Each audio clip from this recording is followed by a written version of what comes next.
ಎಲ್ಲರಿಗೂ ನಮಸ್ಕಾರ. ನನ್ನ ಚಾನಲಲ್ಲಿ ಅನೇಕ ಬಗೆಯ ಚಟ್ನಿ ಪುಡಿಗಳನ್ನು ನಾನು ಮಾಡಿದ್ದೇನೆ. ಅದರಲ್ಲಿ ಹುರುಳಿಕಾಳಿನ ಚಟ್ನಿ ಪುಡಿ ಸಹ ಬಹಳ ಹೆಲ್ದಿ, ಅದರೊಟ್ಟಿಗೆ ತುಂಬ ಟೇಸ್ಟಿ ಸಹ. ಹಾಗೆ ಹೆಸರು ಕಾಳಿನ ಚಟ್ನಿ ಪುಡಿ, ಅದಕ್ಕೆ ಒಂದು ಬಂಚ್ ಆಫ್ ಈ ಕರಿ ಲೀವ್ಸ್, ಒಗ್ಗರಣೆ ಸೊಪ್ಪನ್ನು ಹಾಕಿ ಮಾಡಿದರೆ ಇನ್ನೂ ಸಹ ಬಹಳ ಟೇಸ್ಟಿಯಾಗಿ ಬರ್ತದೆ ಮತ್ತು ಆರೋಗ್ಯಕ್ಕೂ ಸಹ ಉತ್ತಮ. ಹಾಗಾದರೆ ಇವತ್ತು ಹೆಸರು ಕಾಳನ್ನು ಬಳಸಿ ಅದರೊಟ್ಟಿಗೆ ಕರಿ ಲೀವ್ಸ್ ಬಹಳ ಚೆನ್ನಾಗಿ ಆಗ್ತದೆ. ಬನ್ನಿ ಹೇಗೆ ಮಾಡುವುದೆಂದು ನೋಡುವ ಮೊದಲು ಯಾರೆಲ್ಲ ನನ್ನ ಚಾನಲನ್ನು ನೋಡ್ತಿದ್ದೀರಿ, ಯಾರೆಲ್ಲ ಇನ್ನೂ ಸಬ್ಸ್ಕ್ರೈಬ್ ಮಾಡಿಲ್ಲ, ದಯವಿಟ್ಟು ಸಬ್ಸ್ಕ್ರೈಬ್ ಮಾಡಿ ಸಪೋರ್ಟ್ ಮಾಡಿ ಅಂತ ಹೇಳ್ತಾ ಅಡಿಗೆ ಮನೆಗೆ ಹೋಗೋಣ. ನಮಸ್ತೆ ಮಿತ್ರರೇ. ಹೆಸರು ಕಾಳು ಆರೋಗ್ಯಕ್ಕೆ ಬಹಳ ಉತ್ತಮವಾದುದು. ಇದರಿಂದ ಇವತ್ತು ನಾನೊಂದು ಯಾವುದೇ ಒಂದು ದೋಸೆ, ಇಡ್ಲಿ ಯಾವುದೇ ತಿನ್ನಲಿಕ್ಕೆ ಅಥವಾ ಅನ್ನಕ್ಕೆ ಸಹ ನಾವು ಕಲಸಿ ತಿನ್ನುವಂತಹ ಚಟ್ನಿ ಪುಡಿಯನ್ನು ಮಾಡ್ತಿದ್ದೇನೆ. ಬಹಳ ಇದನ್ನು ಸ್ಟೋರ್ ಮಾಡಿಸಿ ಇಟ್ಕೊಳ್ಬೋದು. ಇದರಲ್ಲಿ 2 ಚಮಚಗಳಷ್ಟು ನಾನು ನೋಡಿ, ಈ ಚಮಚದಲ್ಲಿ ದೊಡ್ಡ ದೊಡ್ಡ ಚಮಚದಲ್ಲಿ ಫುಲ್ಲಾಗಿ 2 ಅಥವಾ 3 ಚಮಚ, ನಿಮಗೆ 3 ಚಮಚ ಸಹ ಯೂಸ್ ಮಾಡ್ಕೊಳ್ಬೋದು. ಮತ್ತು ನೀವು ಎಷ್ಟು ಪ್ರಮಾಣದಲ್ಲಿ ಮಾಡ್ತೀರಾ ಅದರ ಪ್ರಕಾರ ಒಂದು ಅರ್ಧ ಬಂಚಿನಷ್ಟು ನಮಗೆ ಕರಿ ಲೀವ್ಸ್ ಬೇಕಾಗ್ತದೆ. ಸ್ವಲ್ಪ ಕರಿ ಲೀವ್ಸ್ ನೀವು ತಂದದ್ದು ಹೀಗೆ ಡ್ರೈ ಆಗಿದ್ರೆ ಇಂಥದ್ದನ್ನು ಸಹ ನಾವು ಯೂಸ್ ಮಾಡ್ಕೊಳ್ಬೋದು. ಇಂಥದ್ದೊಂದು ಪದಾರ್ಥಕ್ಕೆ ಹಾಕಲಿಕ್ಕೆ ನಮಗೆ ಅಷ್ಟೊಂದು ಖುಷಿ ಆಗದಿದ್ದಾಗ ನಾವು ಹೀಗೆ ಫ್ರೆಶ್ಶೇ ಬೇಕಂತ ಏನಿಲ್ಲ. ಮತ್ತು ಒಂದು 6-7 ಬೆಳ್ಳುಳ್ಳಿ ಸಿಪ್ಪೆ ತೆಗೆದದ್ದು, ಒಂದು ಸಣ್ಣ ಈ ಹುಳಿ, ಮತ್ತು ಸ್ವಲ್ಪ ಒಳ್ಳೆ ಬೆಳೆದದ್ದು ಡ್ರೈ ಆದಂತಹ ಒಂದು ತೆಂಗಿನ ತುರಿ, ಒಂದು ಸಾಧಾರಣ ಒಂದು ಅರ್ಧ ಗಡಿಯಷ್ಟು ನಮಗೆ ಬೇಕು. ಮತ್ತು ಹಿಂಗು. ಈಗ ಮೊದಲಿಗೆ ಒಂದು ನಾವು ಬಾಣಲೆಯನ್ನು ಇಟ್ಕೊಂಡು, ಬಾಣಲೆ ಬಿಸಿ ಆಗುವಾಗ 2 ಚಮಚ ಅಥವಾ ನೀವು 50 ಗ್ರಾಮ್ಸ್ನಷ್ಟು ತೆಗೆದುಕೊಂಡ್ರೆ ಕರೆಕ್ಟ್ ಆಗ್ತದೆ. 50 ಗ್ರಾಮ್ಸಿಗೆ ಒಂದು ಅರ್ಧ ತೆಂಗಿನಕಾಯಿ ಬೇಕಾಗ್ತದೆ ನಮಗೆ. ಈಗ ಇದನ್ನು ಹದಾ ಉರಿಯಲ್ಲಿ ಒಳ್ಳೆ ಘಮ ಬರುವ ತನಕ ಹುರ್ಕೊಳ್ಳೋಣ. ಇಲ್ಲಿ ನೋಡಿ, ಸ್ವಲ್ಪ ಮುಕ್ಕಾಲು ಹುರಿಯುವಾಗ ಈಗ ನಾವು ತೆಗೆದುಕೊಂಡಿದ್ದೇವೆ ಎಲ್ಲ ಒಂದು ಅರ್ಧ ಬಂಚಿನಷ್ಟು ಕರಿ ಲೀವ್ಸ್ ಅಂತ ಇದರೊಳಗೆ ಹಾಕ್ಕೊಳ್ಳಿಕ್ಕೆ ಬಹಳ ಟೇಸ್ಟಿಯಾಗಿ ಬರ್ತದೆ ಮತ್ತು ಆರೋಗ್ಯಕ್ಕೆ ಸಹ ಬಹಳ ಉತ್ತಮವಾದುದು. ಯಾವುದೇ ಇದಕ್ಕೆ ಸಹ ನಾವು ಇದನ್ನು ಯೂಸ್ ಮಾಡ್ಕೊಳ್ಬೋದು.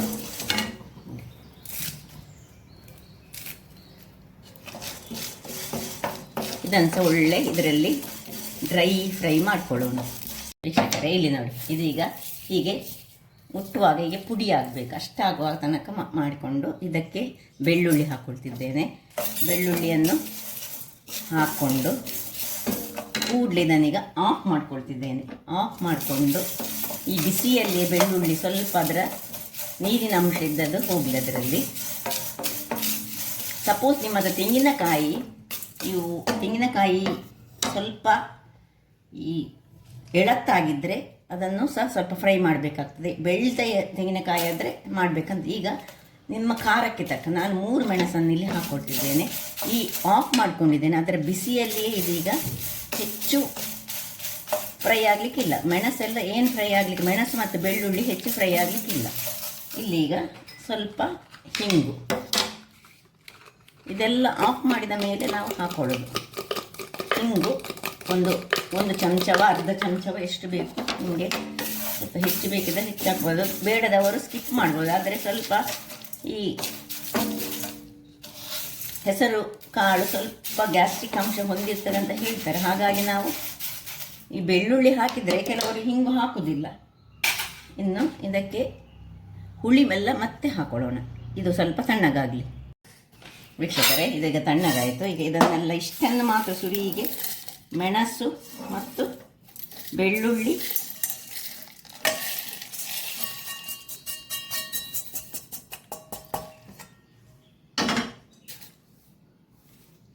ಇಲ್ಲಿ ಹಿಂಗು ನೀವು ಬೇಡದಿದ್ರೆ ಸ್ಕಿಪ್ ಮಾಡ್ಕೊಳ್ಬೋದು. ಈಗ ಇದನ್ನು ನೋಡಿ, ಇಲ್ಲೀಗ ನಾವೊಂದು ಮಿಕ್ಸಿ ಜಾರ್ನಲ್ಲಿ ಪೌಡರ್ ಮಾಡ್ಕೊಳ್ಳೋಣ.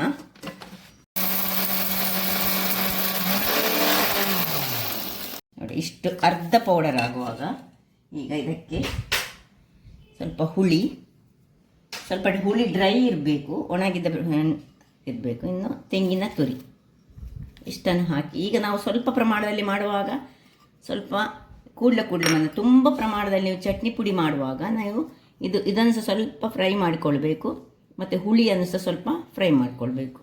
ಈಗ ಇದನ್ನು ಒಮ್ಮೆ ಮಿಕ್ಸಿ ಮಾಡಿ ತರ್ತೇನೆ. ಈ ಹಂತದಲ್ಲಿ ನೋಡಿ ಕಲ್ಲುಪ್ಪನ್ನು ಡ್ರೈ ಕಲ್ಲುಪ್ಪನ್ನು ಹಾಕ್ಕೊಳ್ತಿದ್ದೇನೆ ನಾನು, ಎಷ್ಟು ರುಚಿಗೆ ತಕ್ಕಷ್ಟು. ವೀಕ್ಷಕರೇ, ಇಲ್ಲಿ ನೋಡಿ ಒಳ್ಳೆ ಕಲರ್ಫುಲ್ಲಾದ, ನಾವೇನಿದಕ್ಕೆ ಬೇರೆ ಕಲರ್ ಸೇರಿಸಲಿಲ್ಲ, ಕೇವಲ 3 ನಾನು ಈ ಬ್ಯಾಡ್ಗೆ ಮೆಣಸು ತೆಗೆದುಕೊಂಡದ್ದು. ಖಾರ ಹೆಚ್ಚು ಬೇಕಿದ್ದವರು ಖಾರ ಹೆಚ್ಚು ತಗೊಳ್ಬೋದು. ನೋಡಿ ಎಷ್ಟು ಚೆನ್ನಾಗಿ ಬರ್ತದೆ ಹೇಳಿದರೆ. ಇದನ್ನು ಅನ್ನದೊಟ್ಟಿಗೆ, ದೋಸೆಯೊಟ್ಟಿಗೆ, ಯಾವುದೊಟ್ಟಿಗೆ ಇದು ಸೂಟ್ ಆಗುವಂತಹದ್ದು, ಬಹಳ ಚೆನ್ನಾಗಿ ಬರ್ತದೆ. ಹೇಗೆ ನಾನು ಮೊನ್ನೆೊಮ್ಮೆ ಈ ಹುರುಳಿ ಕಾಳಿನ ಇದು ಮಾಡಿದ್ದೇನೆ, ಅದೇ ರೀತಿಯಲ್ಲಿ ಬರುವಂಥದ್ದು ಇದು. ತುಂಬ ಮಂದಿಗೆ ಇದು ಗೊತ್ತಿಲ್ಲ, ಹೆಚ್ಚಾಗಿ ಹೆಸರು ಕಾಳಿನಿಂದ ಸಹ ಮಾಡ್ತಾರೆ ಹೇಳಿ. ಸೊ ಸಿಂಪಲಾಗಿ ಏನು ಮನೆಯಲ್ಲಿರುವ ಕೆಲವೇ ಇಂಗ್ರೀಡಿಯೆಂಟ್ಸನ್ನು ಬಳಸಿ ಮಾಡಿದಂತಹ ಈ ಒಂದು ಚಟ್ನಿ ಪುಡಿ, ಹೆಸರು ಕಾಳಿನ ಚಟ್ನಿ ಪುಡಿ ನಿಮಗೆ ಇಷ್ಟ ಆದರೆ ಬೋಳೂರು ಸುವರ್ಣ ಚಾನಲನ್ನು ಲೈಕ್ ಮಾಡಿ, ಶೇರ್ ಮಾಡಿ ಹಾಗೂ ಸಬ್ಸ್ಕ್ರೈಬ್ ಮಾಡಿ, ಹಾಗೂ ನನ್ನ ಇನ್ಸ್ಟಾಗ್ರಾಮ್ ಪೇಜನ್ನು ಫಾಲೋ ಮಾಡಿ. ಧನ್ಯವಾದಗಳು.